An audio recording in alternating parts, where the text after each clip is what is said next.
ಇವತ್ತು ಮಧ್ಯಾಹ್ನದ ಊಟಕ್ಕೆ ಏನು ಮಾಡೋದು ಅಂತ ಯೋಚನೆ ಮಾಡ್ತಾ ಇದ್ದೆ. ಆಗ ಪ್ಲೇಟ್ ಮೀಲ್ ರೆಡಿ ಮಾಡಿಬಿಡೋಣ ಅಂತ ಅನ್ನಿಸ್ತು.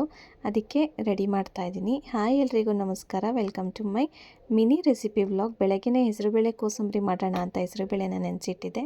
ಆಮೇಲೆ ಯೋಚನೆ ಮಾಡಿದೆ, ಅದು ಬಿಟ್ಟು ಬೇರೆ ಏನಾದರೂ ಮಾಡೋಣ ಚೆನ್ನಾಗಿರುತ್ತೆ ಅಂತ ಅನ್ನಿಸ್ತು. ಹೆಂಗಿದ್ರು ಮಕ್ಕಳು ಹೆಸರುಬೇಳೆ ತಿನ್ನೋದಿಲ್ಲವಲ್ಲ, ಅದಕ್ಕೆ ಹೆಸರುಬೇಳೆ ದೋಸೆ ಮಾಡೋಣ ಚೆನ್ನಾಗಿರುತ್ತೆ ಅಂತ ಅಂದ್ಕೊಂಡೆ. ಆಮೇಲೆ ಹೆಸರುಬೇಳೆನ ನೆನೆಸಿದ್ನೆಲ್ಲ ಒಂದೆರಡು ಸತಿ ವಾಶ್ ಮಾಡ್ಕೊಂಡು ಅದನ್ನು ಸೋರ್ಲಾಕಿದ್ದೀನಿ. ಈಗ ಅದ್ರ ಜೊತೆಗೆ ತರಕಾರಿ ಸಾಂಬಾರು ಮಾಡೋಣ ಅಂತ ತರಕಾರಿಗಳನ್ನೆಲ್ಲ ಹಚ್ಕೋತಾ ಇದ್ದೀನಿ. ತರಕಾರಿ ಸಾಂಬಾರು ಅಂತಂದರೆ ನಮ್ಮ ಮನೇಲೆಲ್ಲ ಅಷ್ಟಕ್ಕಷ್ಟೇ, ಯಾರೂ ಇಷ್ಟಪಡ್ತೀನಲ್ಲ. ಬಟ್ ವೀಕ್ಲಿ ಒನ್ ಟೈಮ್ ಆದ್ರೂ ನಾನು ತರಕಾರಿ ಸಾಂಬಾರನ್ನ ಮಾಡ್ತೀನಿ.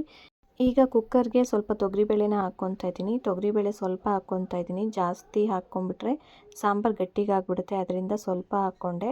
ಈಗ ತರಕಾರಿಗಳನ್ನೆಲ್ಲ ಹಾಕ್ಕೊಂಡೆ. ಇದಾದಮೇಲೆ ಮಸಾಲೆಗೆ ಸ್ವಲ್ಪ ಕಾಯಿ ಮತ್ತು 3 ಹಣ್ಣಾಗಿರೋ ಟೊಮೊಟೊನ ಸೇರಿಸ್ಕೊತಾ ಇದ್ದೀನಿ. ಅದಾದಮೇಲೆ ಕೊತ್ತಂಬರಿ ಸೊಪ್ಪು ಸ್ವಲ್ಪ, ಹಾಗೆ ಮನೇಲಿರುವಂಥ ಸಾಂಬಾರು ಪುಡಿನ ಹಾಕ್ಕೊಂಡು ಸ್ವಲ್ಪ ನೀರು ಹಾಕ್ಕೊಂಡು ಇವಾಗ ರುಬ್ಕೊಂಡ್ಬಿಡ್ತೀನಿ. ಈಗ ಮಸಾಲೆನ ಕುಕ್ಕರ್ ಒಳಗೆ ಸೇರಿಸ್ಕೊಂಡು ಹಾಗೆ ಒಂದು ಟೊಮೊಟೊನ ಹಾಗೆ ಹಚ್ಚಾಕಿದ್ದೀನಿ. ಹಚ್ಚಾಕ್ಬಿಟ್ಟು ರುಚಿಗೆ ತಕ್ಕಷ್ಟು ಉಪ್ಪನ್ನು ಹಾಕಿ ಲಿಡ್ನ ಕ್ಲೋಸ್ ಮಾಡಿ ಒಂದೇ ಒಂದು ವಿಷಲ್ನ ಕೂಗಿಸ್ಕೊತೀನಿ, ಸಾಕಾಗುತ್ತೆ. 2 ವಿಷಲ್ ಕೂಗಿಸಿದ್ರೆ ತರಕಾರಿ ಎಲ್ಲ ಬೆಂದೋಗ್ಬಿಡುತ್ತೆ, ಅದಕ್ಕೆ 1 ವಿಷಲ್ ಕೂಗಿಸ್ಕೊತೀನಿ. ಇದಾದಮೇಲೆ ಮಿಕ್ಸಿ ಜಾರ್ಗೆ ನೆನೆಸಿಟ್ಕೊಂಡಿರೋವಂಥ ಹೆಸರುಬೇಳೆ, 1-2 ಮೆಣಸಿನ್ಕಾಯಿ, 1 ಇಂಚ್ ಶುಂಠಿ ಹಾಕ್ಕೊಂಡು ನುಣ್ಣಗೆ ರುಬ್ಕೊಂಡೆ. ಇದಾದಮೇಲೆ ಅದಕ್ಕೆ 1 ಈರುಳ್ಳಿನ ಸಣ್ಣದಾಗಿ ಕಟ್ ಮಾಡಿ ಸೇರಿಸ್ಕೊತಾ ಇದ್ದೀನಿ.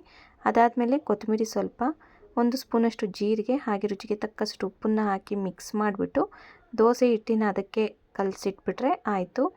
ದೋಸೆಗೆ ನಂಚ್ಕೊಳ್ಳೋಕ್ಕೆ ಮೊಸರು ಡಿಪ್ನ ಮಾಡ್ತಾಯಿದ್ದೀನಿ ಸಿಂಪಲ್ಲಾಗಿ. ಅದಕ್ಕೆ ಮಿಕ್ಸಿ ಜಾರ್ಗೆ ಸ್ವಲ್ಪ ಕೊತ್ತಂಬರಿ, ಪುದೀನ, ಜೀರಿಗೆ, ಶುಂಠಿ, ಹಸಿರು ಮೆಣಸಿನ್ಕಾಯಿನ ಹಾಕಿ ನುಣ್ಣಗೆ ರುಬ್ಕೊಂಡು ಮೊಸರು ಜೊತೆಗೆ ಸೇರಿಸಿದ್ರೆ ಆಯಿತು. ಈಗ ಸಾಂಬಾರಿಗೆ ಎಣ್ಣೆ, ಸಾಸಿವೆ, ಜಜ್ಜಿರೋ ಅಂಥ ಬೆಳ್ಳುಳ್ಳಿ, ಕರಿಬೇವು, ಇಂಗನ್ನ ಹಾಕ್ಕೊಂಡು ಒಗ್ಗರಣೆಗೆ ಹಾಕ್ತೆ. ಸಾಂಬಾರು ರೆಡಿ ಆಯಿತು. ಇದಾದಮೇಲೆ ದೋಸೆ ಹಾಕ್ಕೊಳ್ಳೋಣ ಅಂತ ಅಂದ್ಬಿಟ್ಟು ಇವಾಗ ತವಾನ ಇಟ್ಕೊಂಡಿದ್ದೀನಿ. ತವಕ್ಕೆ 1 ಸ್ಪೂನಷ್ಟು ಎಣ್ಣೆನ ಹಾಕಿ ಹಿಟ್ಟನ್ನು ಹಾಕಿ ಒಂಚೂರು ಸ್ಪ್ರೆಡ್ ಮಾಡಿದ್ರೆ ಆಯಿತು. ದೋಸೆ ಕೂಡ ರೆಡಿ ಆಗುತ್ತೆ. ಐ ಹೋಪ್ ನಿಮಗೆ ಈ ವಿಡಿಯೋ ಇಷ್ಟ ಆಯಿತು ಅಂತ. ಪ್ಲೀಸ್ ಒಂದು ಲೈಕ್ ಮಾಡಿ, ಓಕೆನಾ?